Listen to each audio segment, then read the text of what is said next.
1844 மே 24 செமுவல் மோர்ச் முதல் தொலைபேசி செய்தி அனுப்பினார்.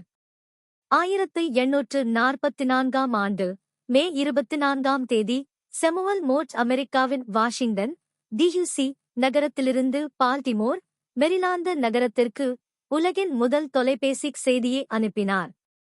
இந்த செய்தி வாட் ஹாட் காட் ரோட், ஏன் இறைவன் உருவாக்கினார் என்பது ஆவதாக இருந்தது. இந்த எளிய செய்தி தொலைபேசி தொடர்புகளின் புதிய யுகத்தை துவங்கி தகவல் பரிமாற்றத்தில் புரட்சியைக் கொண்டு வந்தது. இது தொலைநோக்கி தொடர்புகளின் காற்றில் முக்கிய மைல்கல் அமைந்தது. இந்த தகவல் உங்களுக்கு பயனுள்ளதாக இருந்தால் லைக் பண்ணுங்க, ஃப்ரெண்ட்ஸ் கிட்ட ஷேர் பண்ணுங்க. யூடியூப் மற்றும் இன்ஸ்டாகிராம் பக்கங்களை ஃபாலோ பண்ணி புதிய அப்டேட்ஸ்க்காக சப்ஸ்கிரைப் பண்ணவும். பெல் ஐக்கன் பிரஸ் பண்ணினா ஃபியூச்சர் வீடியோஸ்க்கு நோட்டிஃபிகேஷன் உடனடியாக கிடைக்கும்.